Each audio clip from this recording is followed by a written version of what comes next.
What is up, y'all? Welcome to another episode of Powerline Podcast. I'm your host. My name is Ryan Lucas. All right, it has been brought to my attention. Well, I've known this for a while. I know that there's way more listeners out there than there is followers/subscribers. So I'm going to ask you guys to make sure that you follow or subscribe on whatever platform you're listening to this on, because it's not me that cares so much. It's the people that you got to report the information to, or the algorithm that really cares about those stupid numbers like followers and subscribers, right? So just do me a favor, hit the subscribe, hit the follow button. I'll quit pestering you about it. All right, let's dive into this week's episode of Powerline Podcast. Enjoy.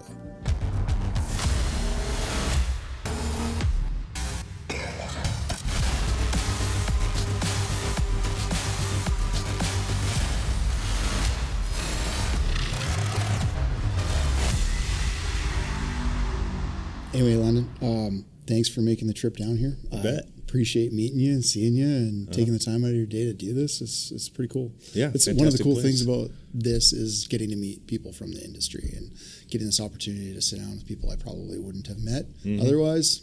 Yeah, happy to have you here. Yeah, for sure. Appreciate you having me. What challenge in your life shaped you the most? Probably trying to figure out who I was when I got out of high school. I really didn't know what I wanted. You know, my parents split up, and then I was kind of a lost soul. Then I got an opportunity right out of high school. My mother, she knew a nurse that had a husband who owned a little small mom and pop contracting company, and at the time I was just framing houses and chasing women and being 18, you know. And she said there's an opportunity for me to work on power lines. I had no idea about power lines at the time. Didn't think much of it. And so I go down to talk to this guy, and he wanted me to come down to Florida, and I started working with him, and I realized at that point, like, this is what I want to do for the rest of my life. And so from that point, all I've done is try to stay on that trail. Don't divert too much off of it, but my main focus was power line work. So I'm going through that right now with my kids. Like, my oldest is 19, turning 20, and my middle child, Hudson, is 17 now. And so they're both kind of in that thick of it, trying to figure out what life looks like, where they want to go, what they want to do. The oldest one went and did a program with sound engineering, and he's quite into like sound engineering, sound design, things like that. Whether he ends up doing anything with it or not, we'll see. But he's taking an interest to it. So either like in music or in movies, your 17-year-old? Things like that. That's my 19-year-old. Oh, okay. The 17-year-old still he's trying to figure things out. He's got a few learning disabilities like his old man. So oh yeah, stubborn, hard-headed. Just think the trades might be a better thing for him. Right. I got four boys, and there's a couple of them I think I need to push in the trades for sure. My oldest, though, that's what I'm doing. Like we were talking about, when I was younger, I had no direction. You know, my parents were both highly educated individuals. They had great jobs. The separation really caused a lot of turmoil. You know, my parents were no longer really focused on us kids. They were trying to figure out themselves and what they were going to do. And no, I'm not talking bad about my parents at all. Great parents. They raised us right. But if I would have had the guidance into this trade in high school, like I have for my son, I think it would have been a lot easier for that transition and understanding what the possibilities are for this kind of craft. And so what I've been doing with my oldest son is talking to him about the benefits of what he has and the hardship that's out there. And they're fortunate enough to have a nice household and a nice home and comfortable living. They don't have to struggle. And so with that being said, he's starting to see the big picture, and he wants to get into the craft, which is fantastic. I'm not trying to push him into it. I'm just kind of nudging him in that direction. And with that being said, you know, having the knowledge of knowing how to get into the trade is huge, especially for a high school kid like me. I had no idea how to do it. I had no idea. And there's just nobody there. Like, it's one of the things that we really get wrong is teaching kids options. Not even teaching them options, just giving them any options other than the option that pays for everything, which is college and university. It's like, hey, those are the ones paying for every program and every school counselor. Yeah. So why wouldn't you push towards the thing you're paying for, right? But we really fail the community, the country, really, by not telling them and guiding them into like trades. Because for myself, it was like same thing. It clicked. I sucked in school, not because I was a horrible academic. I was not fantastic, maybe a C/B student at best. But I wasn't even that during school because I just had no interest in it. Like, it just did not interest me at all. It wasn't like school just wasn't. Oh, I know. Like, there was nothing there for me other than, physical ed class or shop class or photography or like the things that were practical that I could go out and do. I loved those classes. They were great. But academics, like, I just had no interest in it, and I had no interest in the way it was taught. But the second I left high school, I took a trip around the world. Well, I just took a trip to Australia for a few months. I came back, and so like 20 years old, started in the trade. And the second I started it, like the second I actually committed to starting in the trade, was like a light switch. It was just like, I'm in. This is cool. I like this. Get to climb poles, like first day, get to go way up there and mess around and do some things. Like, that's dope. That's cool. I can do this. I can get on board with this. And you're traveling and you're going to new places and new job sites every day, and you're meeting people and you're learning interesting stuff that you can apply. You can build things, and you can look back the next day and go, look, I built that shit behind me. Pride. Yeah. Big and time. I'm doing that at 20. Yeah. Like, this is freaking awesome. I'm not stuck in a classroom under some. Yeah, I think there's a lot of kids out there that are missing out on opportunities in high school, because I think it's a disservice to treat all these students the same. Yeah. When you got kids like me and you in high school that wanted to be hands-on, but what the industry is starting to do is, I think it's great by having these line schools, which is doing a lot of good for the youth. It's giving them options. It's opening their eyes to not just line work, but a ton of different options, which is great. It's great. Weeds out the ones that don't want it, I think it's also like, it's wasted time and wasted potential.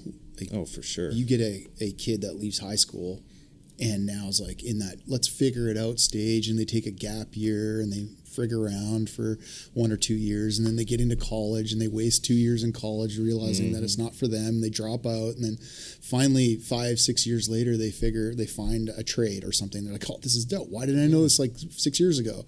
You just lost 6 years worth of potential out there doing meaningful work, like for them, for their families, plus like for the country. Yeah. Like, we need shit built. And that happens a lot. Yeah. But I got lucky because my mother, she told me about this opportunity when I was 18. How did your mom know about it? Well, she's a nurse, an OBGYN nurse, baby nurse, and her friend, she was a nurse as well. Her husband was a journeyman lineman.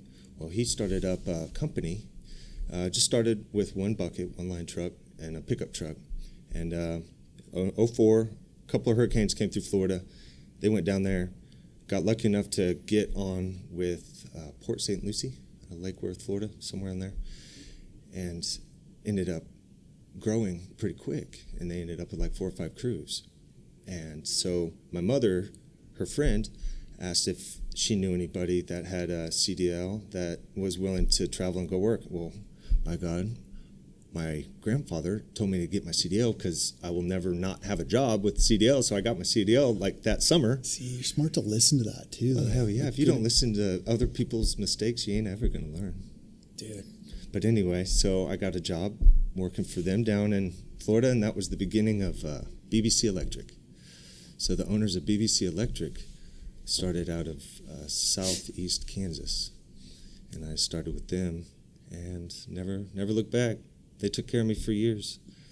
Fantastic family, the Commons family, Britt Commons, Brandon Commons. So cool. The process of getting in and going through apprenticeship and What was that whole experience like for you? Was it like myself, like instantly you knew like, hey, this is dope. I'm down with this. This is cool. Or well, what was that easing period? Oh man, I don't know. I'd say right after 04, 05. See, I went to Katrina. I was a groundman. I got in through local 222. I got my ticket, and I started working through 222, and then Katrina hit 05, and about, I don't know, 9 or 10 years, I just was a groundman operator. That's too wild. It's too wild. I wasn't focused enough to really get into the books. I just wanted to make money, chase girls, drink beer, you know. And the paychecks were great. Unfortunately, good trade for that. Yeah, right? Oh, at the time, early 2000s, man, it was the Wild West. Like I was telling you earlier, dude, you go into battle and you're getting carried out on your shield like a Spartan. Yeah. That was the motto that I went into every storm with. And I had never really had any ambition to be a lineman because I was excellent at my job, and you know, I had linemen calling me all over the country to have them come work for them, which was very nice. And that was what I did for years. And then I went to college and got a degree in construction management, and so that was pretty nice. Before becoming a lineman? Yeah. I chased storms from 04 to 2012. I stopped chasing storms after Sandy, and I graduated college in 2012. And so I didn't start my apprenticeship until 2012 for a utility company, and that's when I got into the boot camp for West Star Legacy. And I did a boot camp there, 7 days, and it was brutal. And this is where we were talking about the schools being an important part of the individuals, the younger group, and even for these utility companies, because you know how much money utility companies waste on applicants dropping out or spending 6 months in the trade and then realizing these guys don't like electricity or they don't like heights. Well, I think these boot camps for these utility companies are an excellent thing to have, because you'll find out real quick who's meant to be in this trade and who's not. And I was shocked, and this goes to show how important these programs are. These people that are in these boot camps, you look at them, they're stocked, they're stocky, they're yoked up, Division II, Division I athletes, military. They're out there, and I'm out there, and I'm looking around like, damn, this is a solid group of guys to be applying for the apprenticeship here. And there's about 25 of us, 26 of us when we first started, first day, 7 days. The first couple days was nothing but climbing. And you could just watch them dropping like flies. Guys get up about 10 feet, and they'd be like, dude, are you scared right now? I'm like, no, brother, I'm not scared. We got about 40 more of these to do, so we got to get going, because none of us get to go back to the room until everybody's done. Yeah. And so you see these guys that are just top-notch athletes dropping out because they're afraid of heights. And that doesn't even include electricity. So you go through this program, and I know I'm getting off on a soapbox, but you get to like third or fourth day, and you finally get to the guys that aren't afraid of freaking climbing. Yep. Okay. Well, I was a non-traditional student. I was in probably my mid-20s, late 20s when I got into the apprenticeship, and all these guys are younger.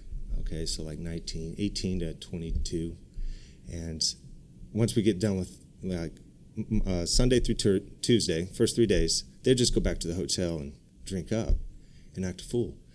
And I wouldn't.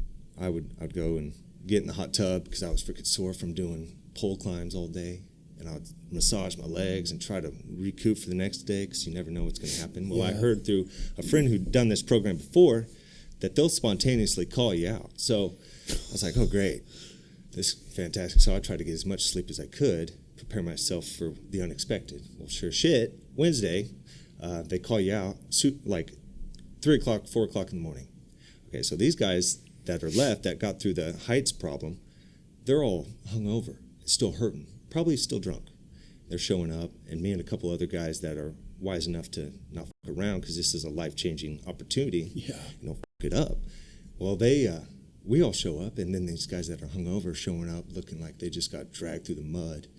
And the instructors are like, all right, boys, we're simulating an outage.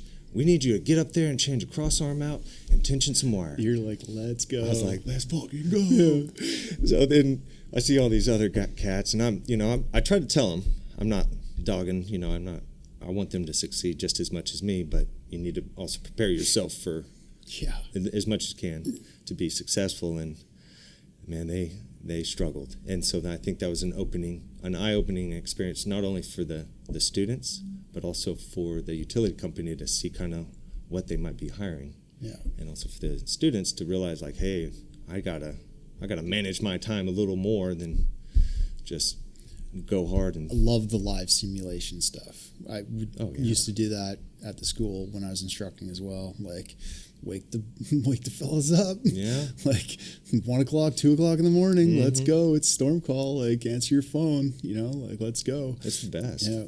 Get the lights on the heads and let's go. I had experience with it too, so I felt a little more comfortable. Right. Getting up, getting to work. Because you've been to Katrina and you storm chased for a while, so you kind of knew the deal, knew the drill. Mm-hmm. Yeah. Sleeping out of a tent for a month at a time, and having swamp ass. And it's usually in a place like Florida or Texas or where shit's trying to kill you too. Oh, for sure, for sure. Katrina was no joke. Yeah. No joke. We were wading through water. We had a guide that was pushing like logs away with a stick. I was like, what the fuck is he doing? And he's like, oh, I'm just making sure there ain't alligators, like Cajun accent. Yeah. I was like, what are we doing here? What are we doing here? Dude. Yeah, mosquitoes the size of flies. Oh. Yeah. I can't handle mosquitoes.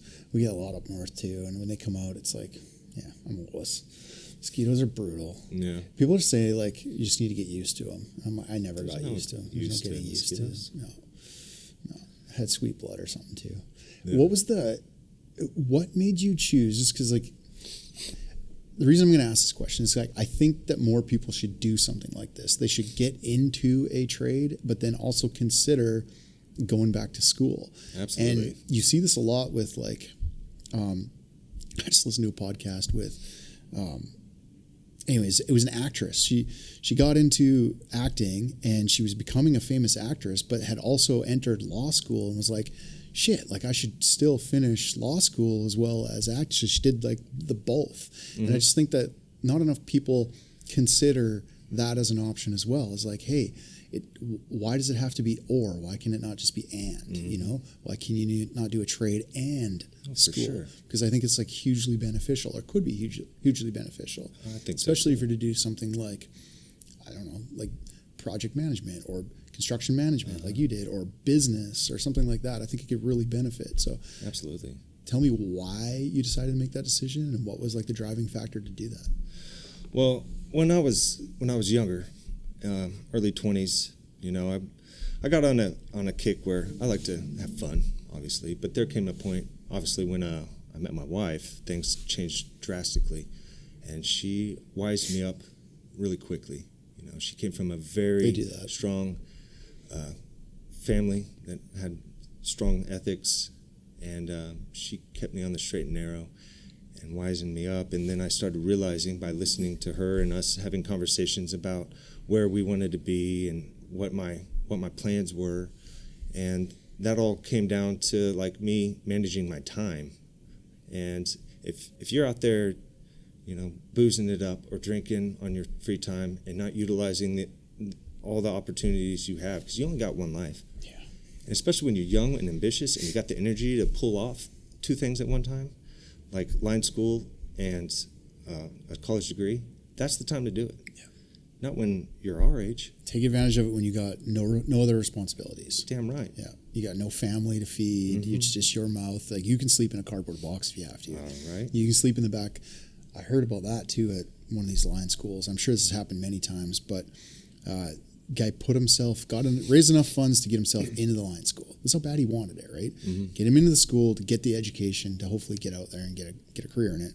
He was sleeping in the backseat of his car for the freaking 15 weeks of going through the school. Like, and they didn't realize he'd park at the parking lot down the street and literally slept in his car. He didn't tell anybody about it. They found out later. Like, that's what he was doing just to get through it and do it. Like, I don't know, showering at the gym, like showering at a truck stop. My youngest brother, he did he did that for the first 2 years in this trade. He's an equipment operator for transmission. He does cranes. He slept out of his car. He prepped meals for 7 days, breakfast, lunch, and dinner at the house, and he slept in his car for like the first, I'd like to say 6 months, before he finally felt comfortable with what he was doing, capable of financially managing the situations out there. And so I feel him. I know what he's been through, but he did it a little older in his career. So you decided to go to school. Me, yeah. You decided to go to school and construction management. Why construction management? Because that's what I know, right? So you get a lot of these kids that go to college right out of high school, and they think they know what they want. Yeah. Okay. Based off an interest or something. Yeah. So like when I got out of high school, I wanted to be a chiropractor. Why? Because I like the sound of my back popping, you know? And then I got out of it. I got into framing houses, and then I got my CDL, and then I started chasing storms. Well, I didn't want to be a chiropractor no more. So I got into college. I got into to college for the sheer fact that one day, knowing from advice from my father and my grandfather that you're not going to be able to do the physical labor that you are capable of doing now, and so you're going to need to prepare yourself for a management or supervisory job as you get older. Once you become a master of your craft, you need to be able to transition over into a supervisory or management position, and there's no other better way to do that than either on-the-job training of years of experience or getting a college education where you understand the educational side of it, the philosophical side of it, the theoretical side of it. And so that's what I did. And both my parents are highly educated. My dad's a lifetime student. He's got multiple master's degrees and bachelor's degrees. Like, he doesn't stop. Well, he told me, he's like, you need to go to college. And which was funny, because when I was younger, he was like begging me to go to college. I was like, I ain't fucking going to college. Stop asking me. I'm going to start doing Powerline work. And so what I did was I went down to Florida in 2004, and I brought back my first paycheck. I still have them. I still have them in my wallet. And I showed him my paycheck, and he looked at my paycheck, and he goes, damn. He shook my hand. He goes, congratulations, son. You make more than I do. I was like, hot damn, I do. So I ended up just chasing the storms for a while, figure out who I was, met my wife, and then my wife and I came to a conclusion that it was probably a wise decision to go back to college. And then when I went back to college, I was completely fucking focused, made the dean's list, got scholarships, paid for school through scholarships and grants, and graduated, and then started my apprenticeship. So you you graduate college. Why go back to construction then? Like, why make that choice back into like construction or an apprenticeship versus, okay, now I have this basis already in construction. I have school. Why not go right to the top, like right to the management or right to that sort of project management, construction management, that sort of thing? Respect. You wouldn't get the respect from the guys. Love that. They wouldn't. But the problem that you run into is if you get a degree, which I know firsthand that happens. I know firsthand by the fact that if you get your college degree and then you get into the line apprenticeship, you better not tell anybody. Yeah. You better not let a person know that you got a degree, because then they're going to go, by God, this guy wants to be my boss someday. I think we need to wash him out. So thankfully, I didn't bring it up. It didn't come up for months, 3 or 4 months. And finally, relationships were built already. I finally had a little bit of clout. And one of the guys, hard-nosed, one of the toughest linemen on the dock, found out, because he talks to everybody, found out from my hometown that I had a bachelor's degree in construction management, and freaking opened the floodgates. I was like, oh my gosh, this is terrible. So I had to put that fire out, and that took probably, I don't know, a couple months. He all of a sudden played that role of like, this guy thinks he's better than us. He wants to be our boss. Oh, it's just, it's a joke at that point. But I didn't find it funny. Yeah, no. I was like, this is my livelihood you're joking around about. I don't like this. So yeah. But I figured if I got my bachelor's degree while I was storming, I could utilize my time better. Because I don't drink. I stopped drinking probably in my mid-20s. Good for you. Yeah, I stopped big time. And then I just focused on utilizing the time I had in the day to make the most of what I had, because, man, we don't have much time here. Mm-hmm. And I better utilize it the best I can. And I get bored pretty quick, so hell, why not? Let's go to college. I think there's a couple things here. On the drinking side of things, I love that. I've more recently than you made this decision not to stop, but just to like really, really extremely pull back. Like, it's just not something that's you need to do on a daily, weekly basis. Like, it's really, you just don't need it. You can, once you find things like the gym or just like exercise or something like that, you're just so much more clear. It's just, I've been finding it better. And it's really only been giving it like a month and a half of like not drinking. And I really only want to make it a thing that I do on, going out for dinner. And I live in wine country in British Columbia. And, I want to go with the girl to have a nice dinner and have some wine, that sort of thing. But I've seen it with so many people in this trade, absolutely, like every extreme of it, absolutely fucking ruin their career. Oh yeah. They lose their job. They lose their life over this for sure disease, which is alcoholism. And it's sad because it's really, really common. There's so much potential there, and it's really common. It's really common in our industry. So just, if you're going through it, anybody listening, and you're at that point where you need help, just go get help, because it's like so much better on the other side. And if you're at that point where you're maybe just like me, it was a casual thing anyway, but you don't need the extra calories, you don't need the brain fog, you don't need to feel like shitty the next day, like you just don't need it in your life on a daily basis, period. No, you don't. Yeah. And I have, there's people that I work with on a daily basis, and I'll say something, I'll make sure that they're okay, and I'll make sure that they're trying to go in the right direction. I'll kind of nudge them and bring it up off topic. I don't come directly at them. Yeah. And I don't do it in a group, but I definitely make sure that I'm watching out for the guys that I work with, my brothers that I work with on a daily basis. And if you have any problems, there should be no guilt, and you shouldn't feel embarrassed about speaking up. No. I don't. No. I'll tell you flat out on the job, like, hey, me and my wife, we had a major argument, and I don't feel comfortable going up today. I'll tell them straight up. And if they have some smart-ass remark to say, so what? Yeah, what? So whatever. What? Yep. I'm not going up there, because it puts you and me at risk. Yeah. And I'm pissed, and you don't want to hear me pissed. So anyway, voicing your opinion and voicing your concerns with your fellow colleagues and brothers is extremely important in this craft. So love that. Yeah. You're 100% right. And it's not even a judgmental thing, or it's not like, hey, look at this guy. He sounds like he thinks he's better than us. It's like, that's not the thing. The thing is like, if you're listening and you're thinking hard right now, like think hard about, that it's not, it's not the thing to do. It's like, I knew I don't need this every day. Like, that as you're doing it too. Yeah. Like, this is dumb.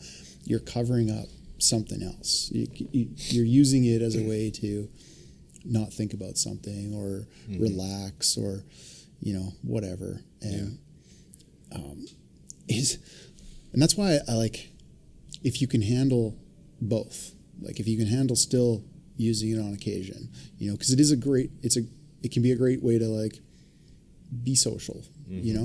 It's a great way to like loosen up around people if you do have that sort of like problem with talking in groups of people, like I do. Like it's even hard to do this. It was at first, and I've had to do it over and over again to get used to talking to people like this and interviewing. But that sort of thing, or being out in public and being with a group of people, and it just can loosen you up. And it can be a good way to like ease into conversations and get to know people. But there's no better way to build relationships than breaking bread. Yeah, exactly. And good having a drink. Yeah, there really isn't. Yeah. But in moderation. Yeah. Too much of anything is not a good thing. 100%. Even water. You had an awesome podcast with Dylan Koch dude, phenomenal. Coach, he's here on Monday again. We're going to talk again because I like to bring him on because another thing is working athlete, they pride themselves in education and coming up with the most forefront in education on hydration and heat illness. And so I like to bring them on prior to the summer just because it's like a great reminder for sure about heat illness, hydration, and how important it is. Like just last year, I think in Texas we lost 2 or 3 linemen. Last year was to rough dehydration. for dehydration. Yeah. Last year was bad. I've seen it all over social media on lineman pages and stuff, and it was brutal. Yeah, it was really brutal. But I think those podcasts you do with him, Dylan Cope, are great. Yeah, that guy's wicked smart. Yeah. Yeah, and he's him and Mark Paulson is the founder. They're both coming in here on Monday, and we're going to talk all about heat illness and dehydration and what you can do because it's an important subject. Especially down here in the South. Yeah. It is hot and humid. And what is it, the 1st of May? Yeah. I'm sweating, dude. It's like feels like 96 outside. Tell me about it. I'm Canadian. I'm wearing my FR clothes and trying to look formidable for this podcast, and man, I'm regretting it. I wish I was in a Speedo and a tank top. Oh, come on. But speaking of hydration, man, we got some products that are equipped for hydration because I'm trying to battle that problem as well. I see it all the time. I want to talk about these. I want to get to these, but it's impressive what you've done here. I can't wait to talk about them because, well, hell, shit. Tell me the story about why. Like, so obviously you have some entrepreneurism in you. You know, you want to start. You see a problem and you want to solve it. That's what entrepreneurs do, right? You see problems and you want to solve those problems. For sure. And make some money off of it. Yeah. Why this? What put you down this road? How did this come about?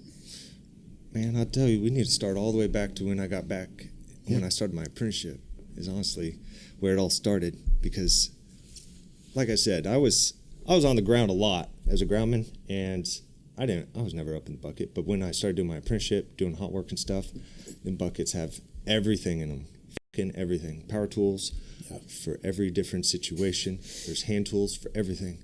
I tell you, there's no lie when a lineman says he can do just about anything with the tools that he has up in the bucket, because it's fucking true. Yeah. They do everything. And those buckets, they got so many tools and stuff in them that there's got to be a better way to keep them organized. It's got to be. The old traditional way of having a tool apron and a bucket hook in your bucket just isn't cutting the cake anymore because of all this new innovation that's coming out with all the battery-powered tools. Everything is going towards ergonomics. Mm-hmm. They're trying to make the employer or the employee last longer by not blowing out their shoulders or their backs or lifting heavy pop tools anymore or press tools. So everything's going battery. Trying to maximize the life expectancy of a working individual in the workforce. And so we get all these new power tools and all these new hand tools that are excellent to have, makes our job way easier. There's nowhere to put them. We're stacking them on top of each other constantly. And next thing you know, you're up in the air. Well, like we said earlier, too much of anything is a bad thing. Well, when you got so much stuff in your bucket that it takes the focus off of what you're doing up in the air, it's now a distraction. And then you're taking your eyes off of the main problem, which is the power lines, which can kill you.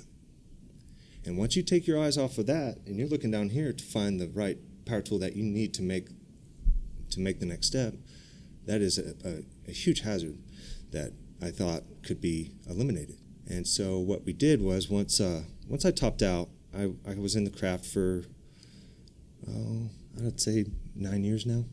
So I started this 2.5 years ago. So about 7 years I've been in the craft as a lineman. And I realized, man, these buckets are like our office space. You got your management team that have a nice clean office. They got a place for their calculator and their pencils and stuff. And anyway, I was just thinking along those terms, like, hey, this is my office, and I want it to look clean and nice. And I found a bunch of opportunities to where we could utilize the space that we had and while maintain the equipment and the material that we needed to do our job. And so what we did was we come up with some products that can help clean up the bucket, make you more efficient, keep you more focused, and ultimately make the bucket area safer. What I love is we've all messed and tinkered with things up in the bucket. Oh, for sure. But we all stayed within kind of the realm of what was already there, and we kind of tried to make it our own or whatever. Put things on the side, maybe bolt something to the side of it or something, tie wire it on. I don't know, just make other hooks and things because we had those problems. But what made you actually dive down the road of, okay, now I want to solve this problem and actually make products that are going to take wind and make a business out of it? The bucket knuckle came out a long time ago. Yeah. Fantastic product, first of its kind. He's the OG of Lineman made products. Yeah. And props to him for doing that. Took a lot of guts. And now I know how it feels, because when we first started, I didn't shit for a week because my old butthole was puckered up so tight I couldn't stand still. So once we got started, I realized, there's a huge opportunity here to make this happen. And the idea behind our products was just, like I said, we just want to clean up the bucket, man. It's ours. Take pride in what you're doing. And it all came to fruition when I had a friend. He played football, or his son and my son played football, and we met. We kind of had the same humor. And we like to joke around, make fun of people, make fun of each other. It was fun, And one day he invited me over to his house, and he wanted to show me his duck blind. I was like, sweet, I want a duck hunt. I show up and I was like, holy shit, dude, what do you do for a living? He's like, I just own a couple businesses. I was like, okay, cool. Well, I didn't think anything of it. We were just, good friends. And I didn't try to take advantage of that situation at all. I just enjoyed his company, and our kids were best of friends. And one day in the winter, I needed hay for my livestock. And I went over to his house because I knew he had hay bales. And I rode and picked one up, and Braylon, my second oldest son, came with me, and he asked my business partner, he's like, how do you have such nice stuff? How do you make so much money? And I was like, Braylon, don't say stuff like that. That's so rude. And my business partner, he's like, hey, it's all right. Great question. He goes, it just takes one good idea. I said, well, Tell, I've been thinking about this for about 10 years. I've had this idea for about 10 years. And he's like, well, you think you can make a prototype out of it? I was like, oh, man, yeah, I think I can. Well, sure enough, I took the time to go to my neighbor's house who had a 3D printer. Well, his 3D printer plate was only 8 inches. So I had to break it up into 3 different pieces, and I glued it together like you were talking about, makeshifting stuff. Yeah. So I just 3D printed it, and then I showed him, and he's like, all right, I want you to try it out in the field and show me what this is, because I have no idea what you're talking about. I was like, oh, fuck, okay. So I take it to work, got it up in the bucket. It's made out of filament, 3D printed filament, which doesn't last very long at all. I'm not going to put a 3-ton jack on this thing. It's like, let's make this quick before this son of a bitch breaks. So I started putting all this stuff on it, and then next thing you know, I noticed, I was like, dude, this might work. And so I took pictures and took a video of how the application was before and after, and it was night and day. And then my pole buddy jumped up in the air, and he really liked what he's seen. He started using it. We used it all day till it broke, and he goes, man, you might be onto something here. And so we went from there, and next thing you know, about a year later, we finally got everything in line, all our ducks in order. We launched it, and first week we launched, I was so nervous. I didn't know what to expect. I didn't know if I was going to lose everything that I invested into this, if my time was even worth it. Mm-hmm. And the first week we launched, we had one sale. I was like, fire sale. I was like, fire sale everything. Just liquidate it. Get our money back. Straight panic mode. Yeah, I was in panic mode big time. My business partner, super laid back, makes excellent calculated decisions. He's like, time out. Let's let it run for a minute, all right? And then my wife, who had a small little business on the side, started doing little social media ads without our consent. We had no idea. Yeah. She did this little Facebook ad on one of our products, actually all of them. And the next thing you know, one day it just started going boop, boop, boop, boop, boop, boop, boop. I was like, holy shit, this is working. And then my business partner, he's like, where'd that come from? And my wife, she's like, oh, I just posted on Facebook, and we weren't using any social media. We're just going to trade shows, the old school way. Yeah. And she did like one little Facebook post, and man, me and my business partner just took the social media deal to a whole nother level. Yeah. And game changer, hey?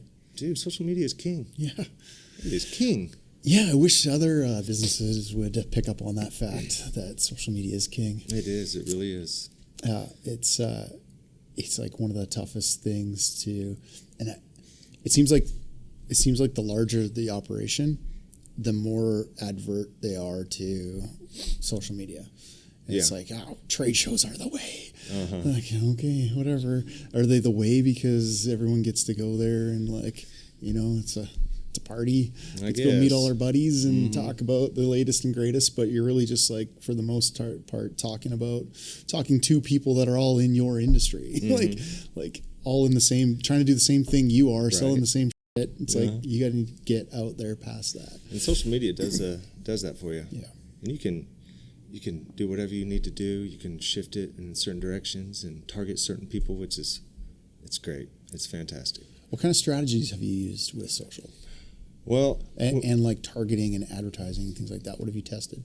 When we first started, we were just doing little videos of our products and trying to do it the old classy way of just the item and what it is and how it works. Well, what I started to do is I started utilizing them out in the field, showing a real-time application on the product, and that opened up a whole new door of opportunity for us, and it just blossomed into this huge thing.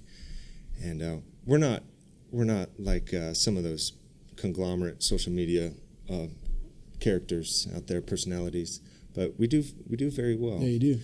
And so what we started to do, and what we realized, was we started to do tutorial videos where I would be out in the field, and we only had a handful of followers. We were just posting, and people would chime in and say they liked it or this is a great product, but they weren't following because we didn't really have any great content.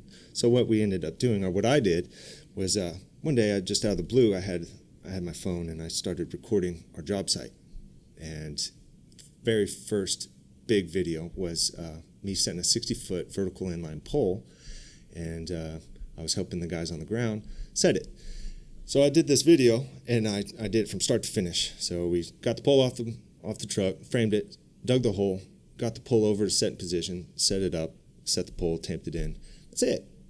But all I did was a voiceover, and I explained to the people that were watching as simply as I could, in layman's terms, and smoothly.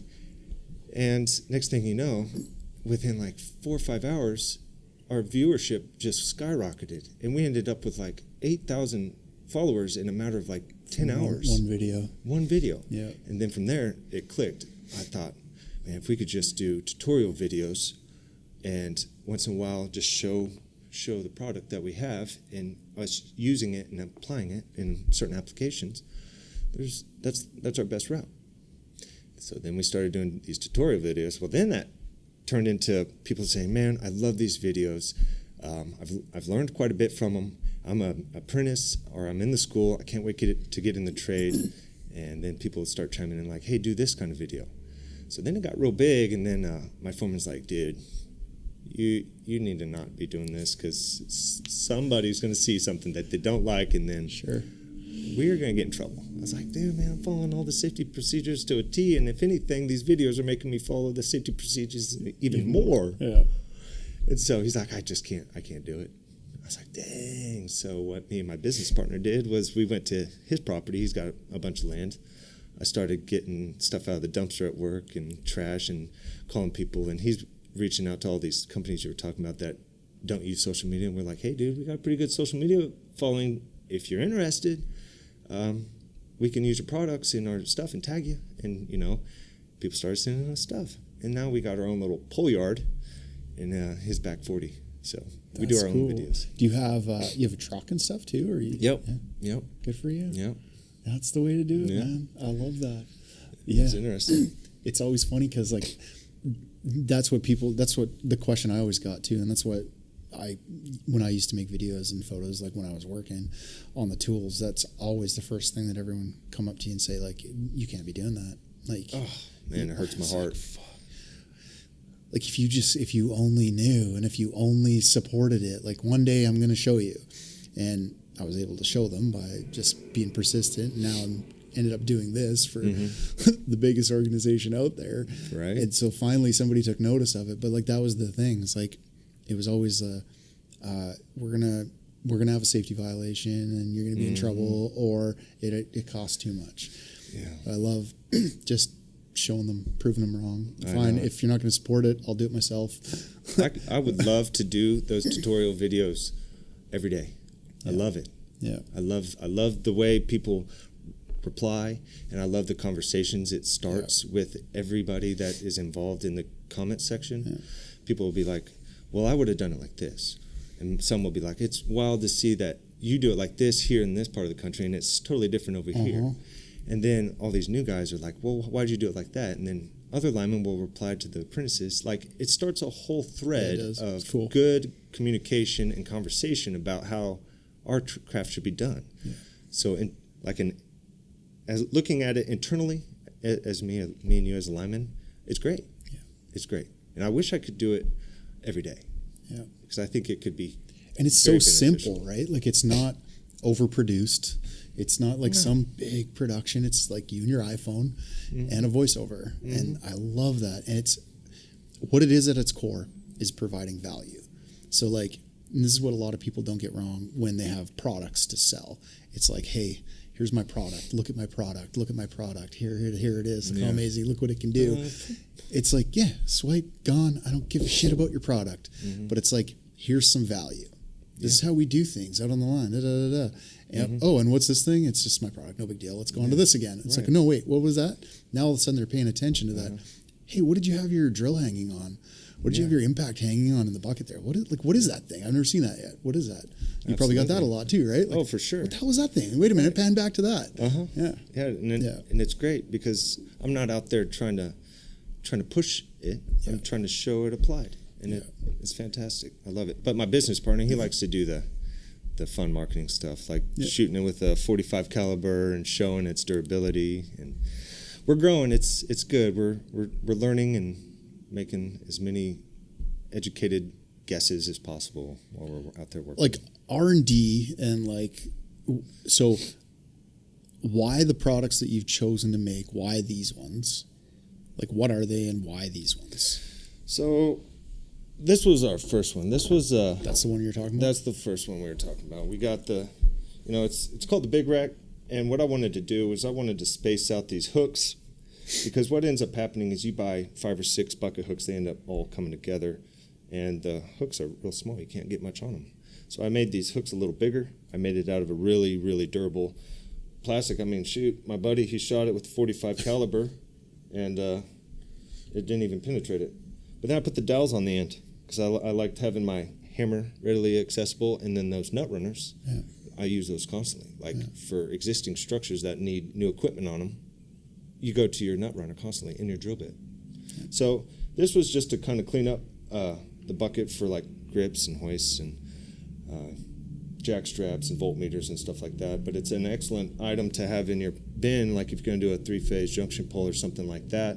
You can throw it on the outside of the bucket on the back side away from the primary side, and they're big enough to hold your hoists and your grips. And I mean, it's and just strength-wise, you can see it's been shot by a .45, so it's like a grip and a hoist isn't going to break the hook off. No, it's not. Yeah. That's right. What have you tested these to? What have we tested? Yeah, like for weight-wise on the hooks and stuff like that. Like, what do they hold? They, my business partner tested them out at, I don't know, 2,000 pounds. Jeez, that's awesome. Yeah. That's cool. Yep.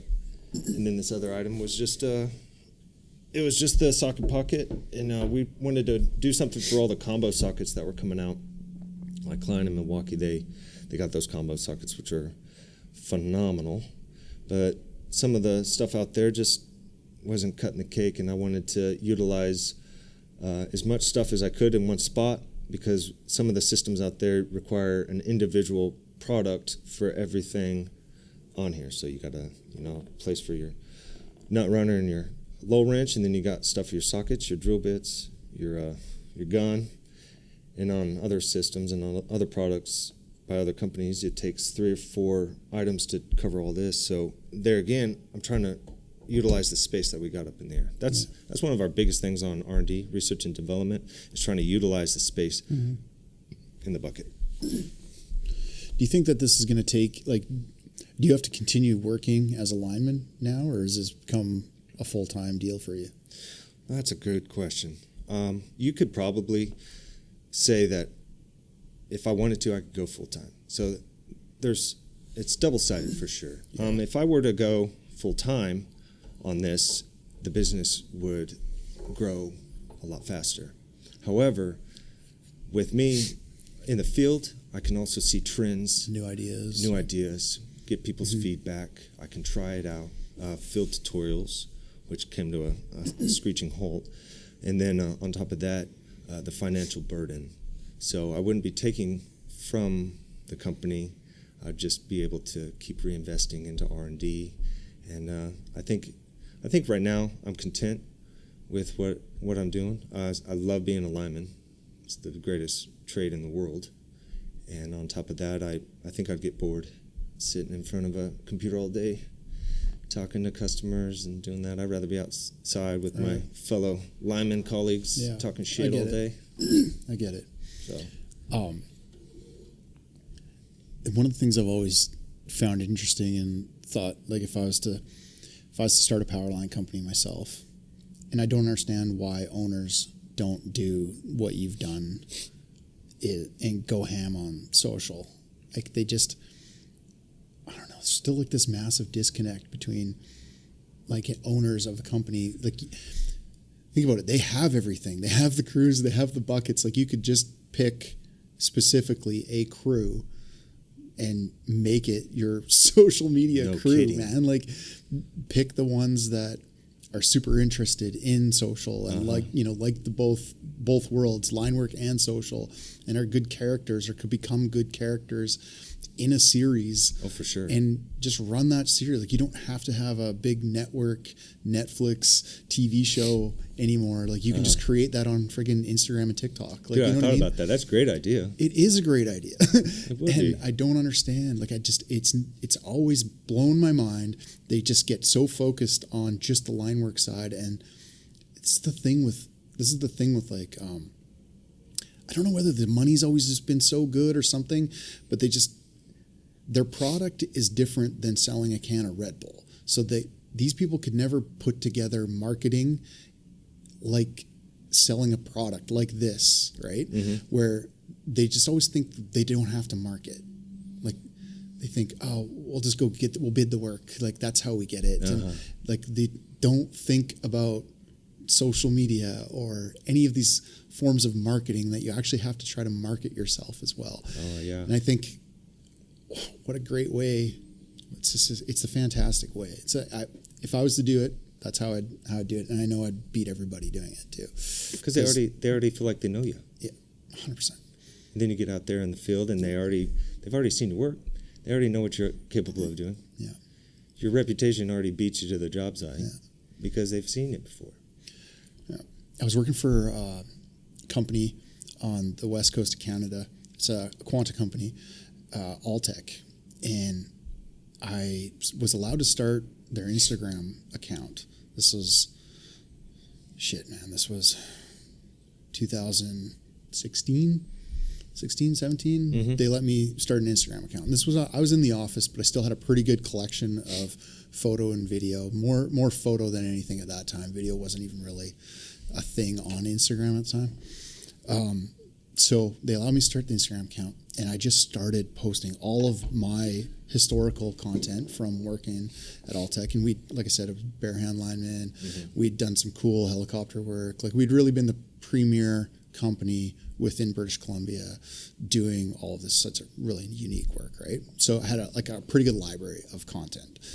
And so I got permission to start this account. I kept it, legit, just about the trade, great photos, made sure safety was on par. And I started building that up. And we built that thing up to like 12,000 followers. And it was because it was like a year and a half to 2 years later, I was able to chaperone a team, 1 or 2 rodeo teams, to go to International Lineman Rodeo. And I took them over there, and we had our All-Tech, rodeo shirts on. The guys did, and everywhere they went through there, they're like, "Oh, All-Tech, I know you guys. I've seen you on Instagram. I follow your stuff. Great content. This sort of thing." And a few of the higher ups that came with me were like, "Holy shit, like, how do these guys know? Like, we're just a small company out of the west coast of BC. How do they know who we are?" Right. And I'm like, "It's this right here, boys. Yeah. This is the reason why." So your ability to scale that up now is insane with social. But then there's also a lot more people on there doing it, like trying to go for that attention. Mm-hmm. So you got to find a niche, yeah, for sure. And it's not easy. No, we spend the majority of our time marketing, doing tutorial videos, and really attacking social media platforms. Yeah. It's not just take a video and talk about it and then throw it on there. It's just not that simple. And I mean, people that are listening to this right now, I want you to know that there is a lot that goes to making social media content, and it has become the king for a reason, but it takes work. Yeah. And trial by fire is usually the best way to do it. If you want to be relevant, I guess that's what we're getting at. If you want to be relevant, if you want to be known, if you want to be at all successful, you gotta be on it. Mm-hmm. You gotta figure it out. You do. Yeah. Find your niche. Yeah, totally. It's crazy. I'll talk about your work experience in line work for a little bit as well. So you spent 7 years in line work now, right? Like as a lineman? A lineman, yeah. 2015 I topped out. Talk about your experience through that a little bit. Where have you gone? What have you done? You hang around in distribution mainly, or mostly distro? Do some transmission? Sure, yeah. We did a polling actually yesterday, on what's a better apprenticeship, the utility side or the contractor side. Interesting. Very interesting. Was not anticipating some of the comments that had come through. I had a good idea what was going to be said, but there's some comments in there that were surprising. What'd you get out of it? I got almost 50-50. 50-50 on apprenticeship through contracting and the other 50. What were some of the comments, if you remember them? For either side. Some of the comments were utility side doesn't know shit about construction, but are great at troubleshooting. And then the others were like, a utility is excellent because then you're learning theory and you're also, what was the other? I would have to look it up, but it was somewhere along the lines of utility companies are real strong in distribution. And which I agree with 100%, because in my apprenticeship, I did all distro and troubleshooting, all distribution. And so as I went through my apprenticeship, I was very strong and confident in what I was capable of doing as a distribution lineman. And then I quit. I dragged up the utility and went contracting back to what I used to do before I started my apprenticeship with the utility company. And when I first went to my first job, I was a little nervous, a little hesitant, but I felt competent enough to be able to take on whatever they had going on. And so when we got out there, I realized real quick that distribution through a utility company is the way to go. If you're going to stay a lineman in the distro side, utility side for sure. But then I had an opportunity to get real close to home doing transmission, and it was like starting all over. But just bigger stuff. It was all dead, which was great, but there was still a learning curve, and I was still there to learn. And so that was the downfall of being a utility apprentice, is you don't get the transmission experience. Gotcha. For sure. Now, construction, they mentioned in the comments, like utility hands don't do a lot of construction. I don't know where they're from, but where I'm from, we do plenty of new construction on utility. Yeah, it's a regional thing for sure. Yeah. Same for our area. Mm-hmm. Yeah. So we see a lot of new construction, and we get an opportunity to build new line constantly, which is great. And we try to always put our apprentices on those big jobs, which can be difficult sometimes, but you get some of those older foremen that want an apprentice every day, and they don't need to be hanging streetlights. They need to be putting up three-phase line and pulling dollies. And the thing with utility versus construction or contracting side that I saw a lot of was on the utility side, time is like irrelevant for the most part. It is. So you get so much more time to accomplish the things that you want to do. And along with the time being a non-factor means that you can bring more bodies. Like you can put more people on the job as well, because it's just not a factor. Like it's not like the contracting side where every body has to be accounted for because I got to pay that person every hour, every minute. And so everything you're doing, it's production. It's like, it's contracting. If you don't, it's a machine. Yeah. Like time means something for contractors. So do people, like, which is time, right? Because you sell men and equipment or workers and equipment. So like what I always thought was super unfair was at the utility, you could take as much time as you wanted to do the job and put as many bodies as you wanted on. Not that they all do that, but it's just you have a little bit more flexibility there. And it's not saying that those guys are slower or anything. Like some of those guys rip and they take as little people as possible because they're linemen. They still want to, do something super productive, super fast, and for the most part, and do a good job. But time's not really a factor. I'm sorry. It but isn't. It's if it takes you a day and if it rolls into the next, but okay. if it rolls into the next for a contractor, if you got to go back to it, it don't look good. You're done. Like there, you lost all your profit, if not more. For sure. It's that tight everywhere. Different style. Yeah. Different style of construction. I'd have to agree 100%. Yeah. Talk about well-roundedness then. Like, do you feel you had a good chance to do a multitude of different things within line work, or do you feel like you still like to go do some different things?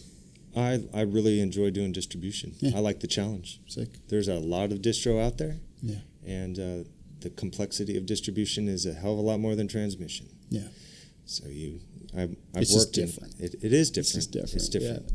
And though I think the distribution side is great for me. I know a lot of guys that love to do transmission. My youngest brother, he loves transmission. Yeah. Yeah, I like transmission as well. I like dead ending transmission. I liked transmission where I was from in particular because you got to be out in places that weren't as busy. And if you, like a lot of the times we were doing, like I did a lot of 500 kV bare hand work. We were changing out insulators and adding arcing horns, and it was all done in a way where we figured out how to just use basically ropes and wheels, small pocket generator, bumper mounted capstan winches and things like that, and we could do our entire job most of the day with all pieces of machinery shut off. It was just a couple pickup trucks and just like a genset running in the back, but it was a little Honda, pocket generator that barely made any noise anyway, and you could shut that off. So like doing that sort of work was just like, it was wonderful because you could shut everything off, you could still work really hard, do all the things you needed to do, and it was quiet, and it was just you and the crew, and you're laughing and you're joking and you're just, I don't know, just having a good time out in the middle of nowhere, no city traffic, no noise, you fighting back alleys, fighting homeless people, fighting whatever you're fighting to try to get your job done.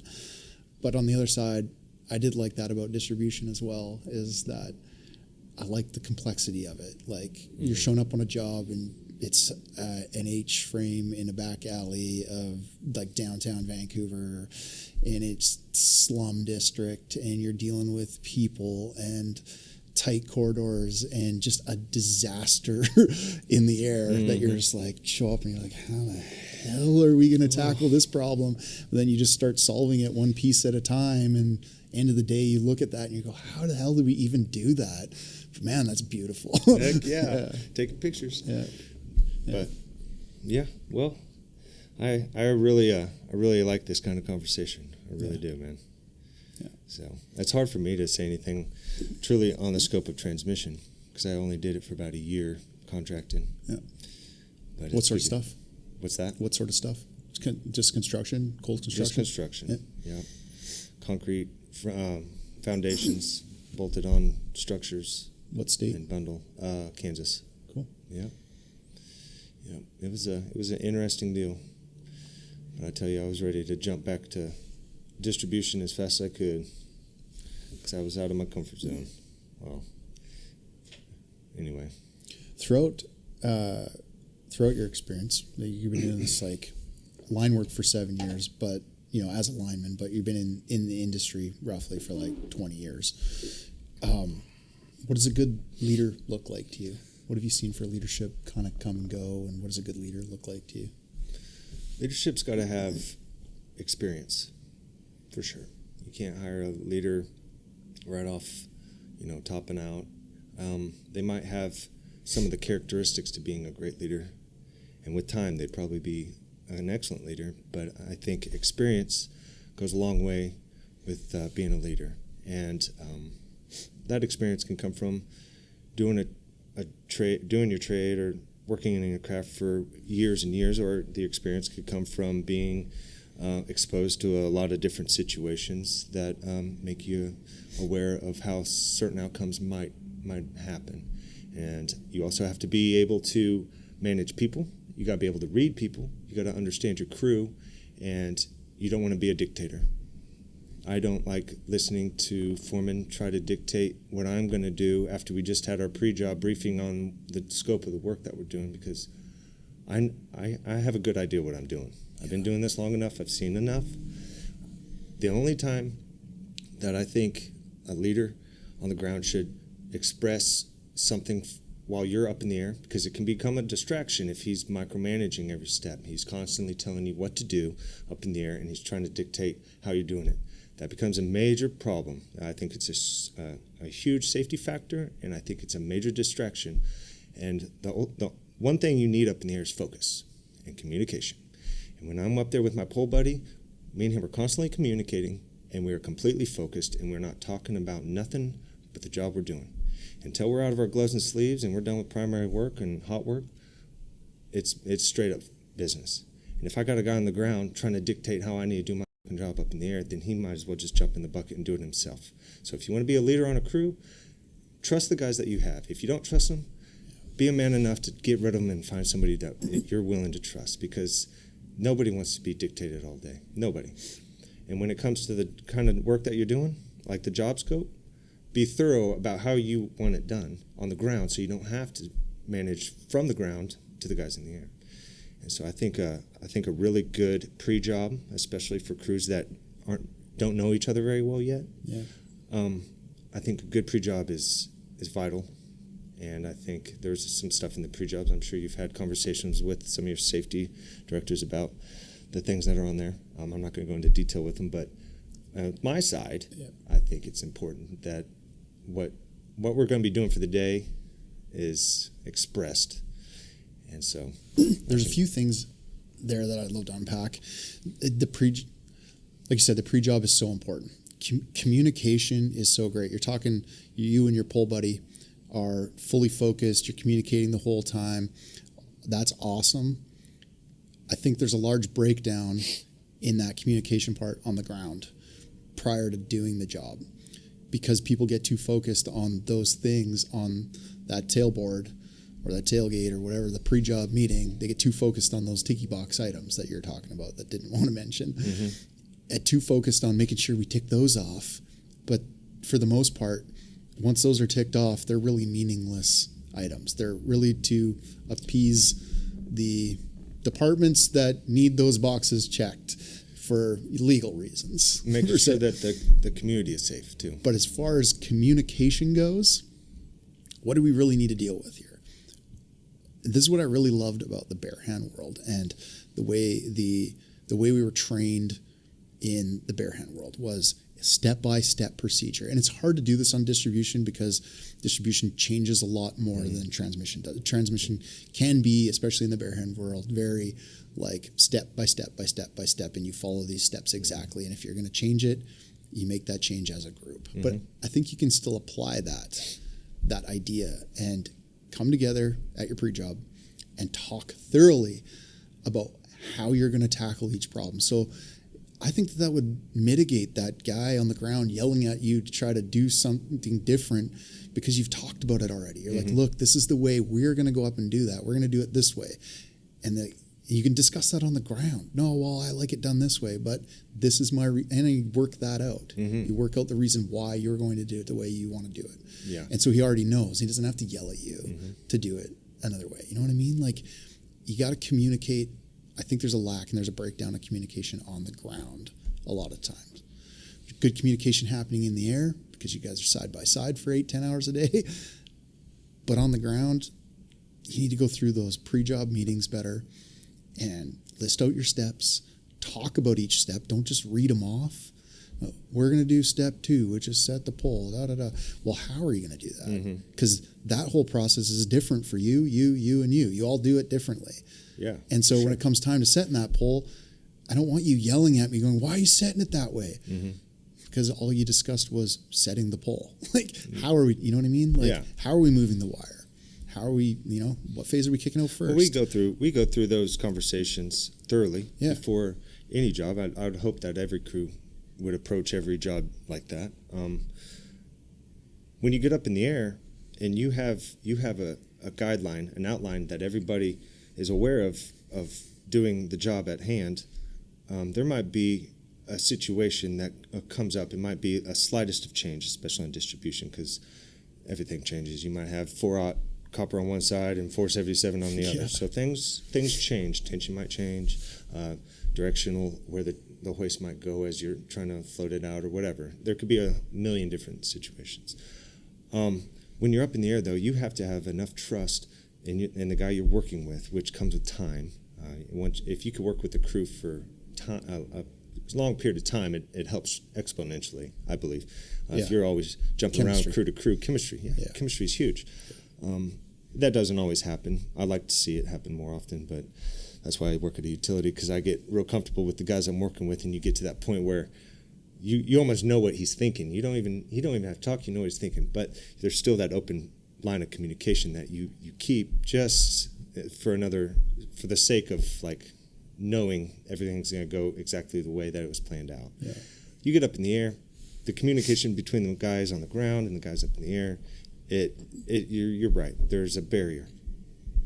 The guys up in the air, they need to make sure that they trust that the guys on the ground are aware of what they're doing, like you're saying. But the guy on the ground also needs to put some trust in the guys up in the air that there 100%. Might be something that changes the route that they're taking to get to the end result. And so, especially in distribution, because there's such a variety, you can't come down and readjust the pre-job briefing for all the little adjustments that you're making up in the air. However, if there's a major problem, it's time to fucking talk it over, because I'm not dropping wire, and I ain't gonna get fucking fried. Yeah. So there's certain things as a leader that come with experience and time that know when it's time to come down, have a conversation, and know what your guys are doing up in the air, and say, I know what he's doing, let's let it ride. Yeah. And so it happens every day. Yeah. Every day. Yeah. It's good to express that in the pre-job too. Like, look, hey, we might be doing things up there, especially if you're new. Let them know. Like, hey, look, me and John are going to do things in the air that we're going to get from here, point A to point B. This is kind of how roughly we're going to do it. But if some things come up, we're going to take care of them if they're minor. If we think that they're coming a major thing, we'll come down. All right, just so you know. Yeah. Like, that's a good thing to communicate too. Just so you know, I'll come down. We'll come down. Yeah. Bring the bucket down. We'll talk it all over as a group, and we'll readjust. Just don't freak out. Yeah. But that's reassuring too, especially if you're a new crew. Yeah. Leadership is it's an important part of the deal. There's a guy that works for this company. His name's Chris. I can't remember his last name. He's in charge of training new foremen coming into the company. Lawson? Chris Lawson, yes. Dude, guy's wicked smart. Yeah. Fantastic to talk to and listen to. I could listen to him talk all day. All day. I call him. I don't even work for Powerline. I used to call him occasionally just to get his I've heard that a lot about Chris, actually. So shout out to you, Chris. Good job. Man. I've only chatted with him a little bit on like LinkedIn and stuff, but I've heard this from a lot of people. So you're not the first guy I've heard that from. He's busy. Yeah, he's very busy. If you get a chance to even sit him down for an hour, He's worth the talk. Chris, I'm coming for you. Yeah. You need to be on here. Yeah. That's cool. Uh-huh. Is a mentor different than a leader? I would say so, yeah. Have you ever had a good mentor? Yeah. He was actually I was a groundman. He was also a groundman. What did they do that was exceptional? Yeah, they showed me when to speak up and when to watch and learn. And, there's certain things that he was about 25. I was 18. He was 7 years older than me. Took me under his wing. He wasn't really a leader because he was working on another crew, but he also gave me pointers to put me in a position that looked a lot better than, because I didn't know what I was doing. I didn't have a clue. And he told me some things that really helped me learn the trade and learn the people that I was working for, because when you're that young, you're taking in so much information. But at that age, you're used to it. You're capable of doing that. And he would give me pointers on how to handle, the crew. And he would also tell me some things, like we'd go on storms all over the country: Florida, Virginia, Michigan, the Carolinas, Massachusetts. We were everywhere. Different people, different places. And he would give me a lot of good pointers and a lot of good advice. And I listened to him. And, I stuck by him like two peas in a pod. I was going to try to learn as much as I could from him before he left. It's like those crews that you get once in a while in your life, in your career, that are just, dude, I want this to last forever. And he was one of those dudes. He was a dude, and I knew it wasn't going to last forever. Even though I was young and naive, I knew he was going to move on. And when he was gone, I realized how important he was to me, going through the early stages of this career and this craft. So, yeah, there's a big difference between a mentor and leader. I talked about this yesterday with David Fleener about, you've probably seen this as well. I've seen really exceptional linemen that companies tried to take and put in leadership roles, like with an actual title, like a foreman, and they completely crumble. But they're exceptional leaders and exceptional linemen, but they just weren't exceptional in that role. They just, I guess, probably just didn't, that role didn't interest. Like the duties of the role didn't interest them, but they were extremely good leaders. And I think that's important for people to realize too, is like you can be a really great leader still and mentor people and be a leader within a crew, but not be the person in charge, right? And he gave a good example of the Boston Bruins and Thornton. And Thornton was never the captain, but he was the leader of the team. And there's probably endless sports analogies out there of those people on sports teams that lead the team in every aspect of it. They're the person in the dressing room or the person that everybody goes to because they're that guy with all the experience, and they just hold themselves with a certain character and, are willing to teach the younger generation and whatever that aspect is, and to do that job properly and safely and give them all their, take them under their wing. Those are the true leaders, those masters of the trade. I just like that. And I just want people to realize that that's like a thing too. Like you don't have to have that title. The title doesn't mean anything. That foreman, general foreman, whatever, it doesn't mean that you can't be an exceptional leader, because you can be an apprentice and be a great leader. You can be a groundman, great leader. Yeah. Absolutely. Like Chris Lawson, he talks about that kind of stuff. It's funny you bring that up, because he hits on that hard. Cool. As a foreman, you have more roles and more responsibilities, but you have been selected by the superintendent and the general foremen for a certain reason. It's not necessarily that you got experience, but there's other attributes that go along with being in that position, and one of them is being a mentor for sure. Yeah. Knowing how to lead a group of people by using good quality experiences and know-how, and yeah. That's something that our trade has to walk a fine line into, and people have to realize, like, it is a trade. It's craft, skill, labor, and there is masters and apprentices, and I say masters not in the form of slavery, but in the form of skilled craft tradesman master. They've mastered their trade, mastered their craft, and it's your duty to teach the next generation, to find and take apprentices under your wing and show them your craft, because that's how the skill is handed down. It's through on-the-job training. It's not through the classroom stuff. The classroom stuff is so small. Mm-hmm. It's such a minor portion. It's really just to put a bow on everything and bring it all together is the classroom portion of it. But it's all learned out there in the field, and it takes all of us to do that in order for it to continue on. And I always hated hearing those guys that say oh, it's not my job to train the next generation. I don't get paid to train the next generation. What? It's like, you do. It's part of why you get, it's part of your salary. It's part of your, hourly rate is training. Training's in there. You're supposed to train the next generation. For sure. Somebody had to train your dumb ass. Yeah, right? You have to train the next.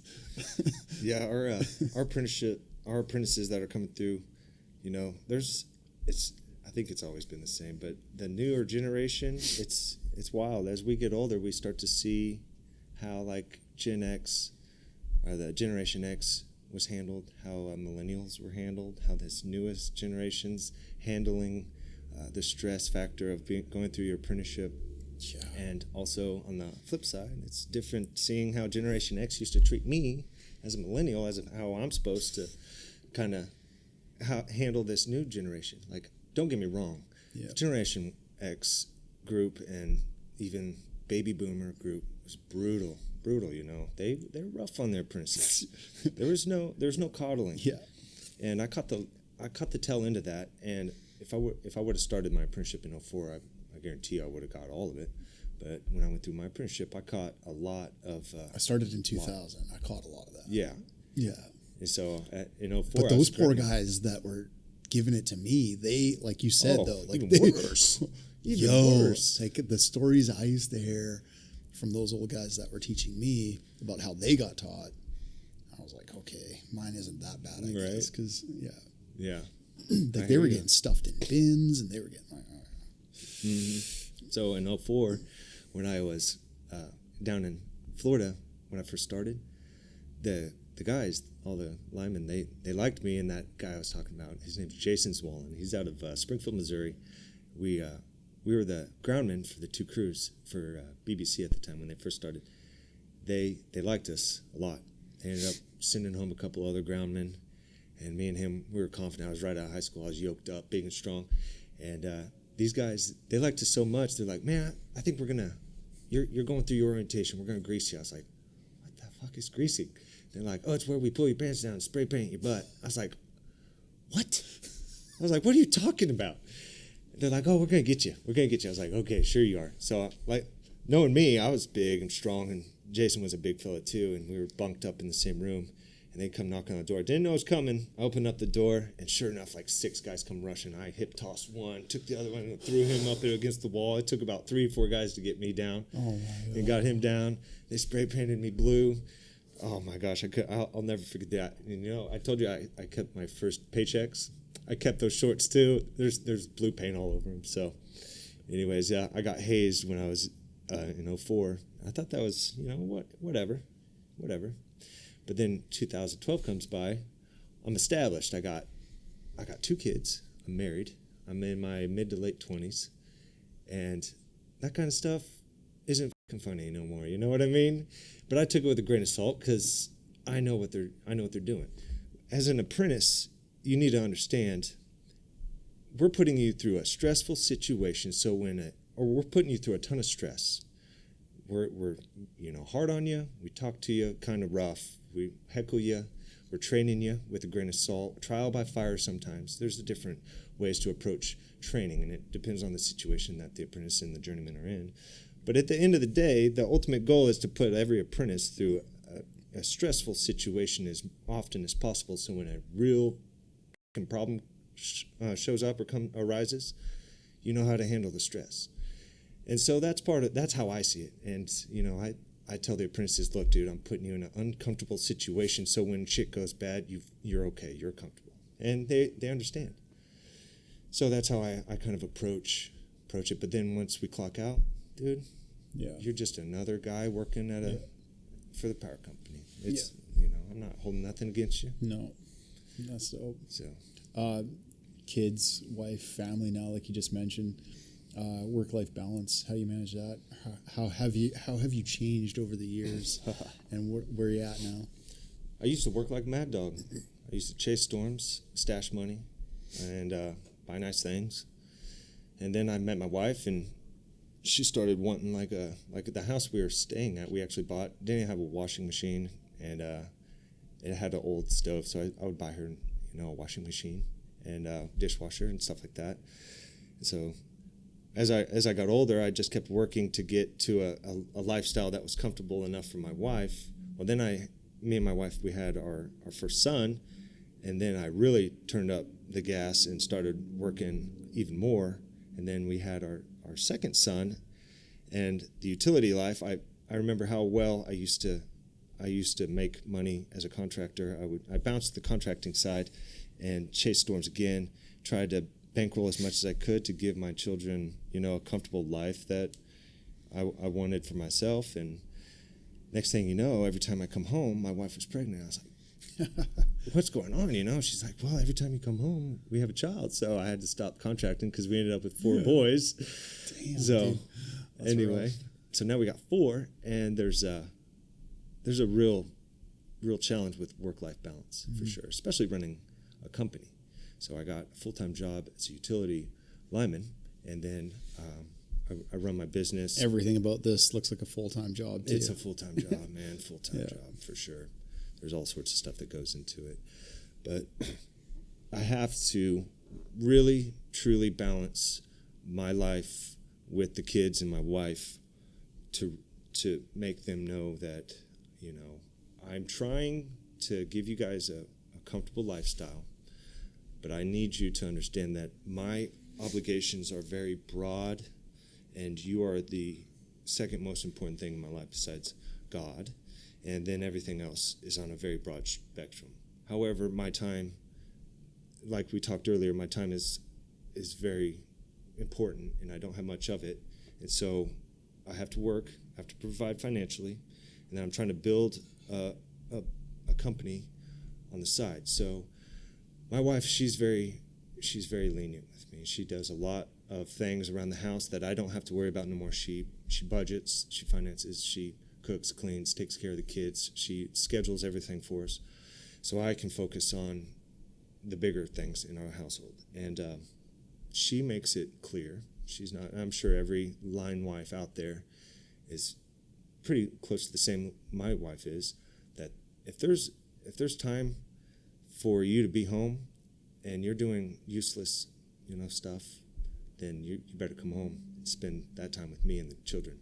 And as a lineman, I get my blinders on, and I'm working. I'm focused on that. I'm working on my business. I'll get focused on that. My kids, I get focused on my wife and kids, but sometimes you stray from the path, and if you have a really good wife, she'll bring you back into check. And sometimes it's not the nicest way, and they're not very nice about it sometimes, but their intentions are pure.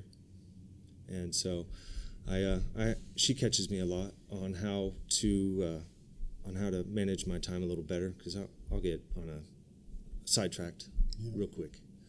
But I think most of us do in this craft, because we're ingrained through our apprenticeship or through your earlier years in this craft, being solo or working by yourself. Totally. It's all about you. You're all about stacking cash, making money. You're all about learning your craft, becoming the best lineman that they've ever seen. Those are things that you do when you're younger. But when you got a family, sometimes it's hard to kick old habits. Yeah. And your wife will check you. Will help check you. Yeah. That's good. Very gracefully, humbly too. And I'm sure she's going to hear this, and she'll agree 100%. So. 18-year-old self, what advice do you have for him? He's actually, I got a 16-year-old boy. He's in high school, and I got 3 other younger boys. But my 16-year-old son, he has found himself wanting to get into this craft, which is great because, he sees the lifestyle that I've been able to provide him and his brothers and his mother. And I think he's starting to think more logically about how the real world works. He hasn't got a full taste of it yet, but he's starting to 16. Get crumbs. But I think he's smart enough to understand that there's certain things that you need to take care of before you get, before it's too late. And I preach to my kids throughout their whole life, stay away from drugs and alcohol. Stay away from those two. I've had my best friend, he died last month from alcohol poison. He died from drugs and alcohol. And my middle brother, he's an addict. And so I love him. I love both those guys. I have nothing but hope and praise for them. I'd love to see them recover. And unfortunately, my friend who passed away, he struggled real bad with it. But I use my middle brother, who's really smart, wicked smart, as an example for my children.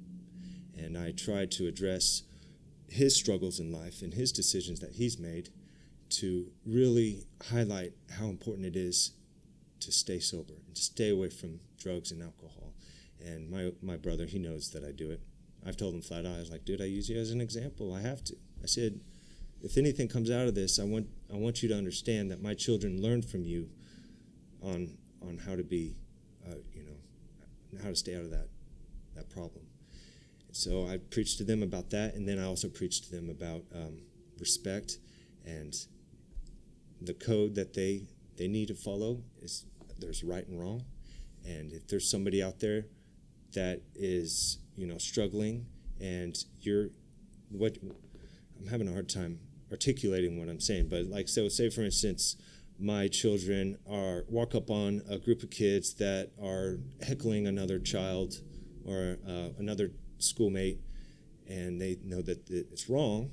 Well, you better fucking go settle it. Sticking up for your values, right? Like values. You acquire a set of values, whether that's comes from your family or just each individual person eventually derives their own values systems, right? And it's important that you stick to those because that's kind of like what you got in the end, right? Oh, for sure. Yeah. And if you see that one of those values is being violated in the world, and it's also like one of those things, are you the type of person that's going to stick up for that, or are you going to kind of back away and pretend and shy away and pretend you didn't see it or pretend you're not, Mm-hmm. It's always better to be the person that, sticks up for it and sticks up for other people. Stick up for yourself. Yeah. Be the shepherd in the flock of sheep. Yeah. Yeah. And I really push that on them. Yeah. I want them to be good quality working class individuals when they get older. What do you got coming up for Linework Bucket products? Oh, dude, I got some great stuff. I got some canvas products that are coming out. Cool. Yep. We're going to try to clean up the bucket some more. We got some canvas items that I really can't say too much about it. It's all good. I got... What's time frame looking like? Third quarter. Probably, cool. Hopefully before the international rodeo. Cool. You going to be at international? Heck yeah. Yeah, we're going. Dex and I are going to be there. Yeah. Yep. It's the King. Yeah.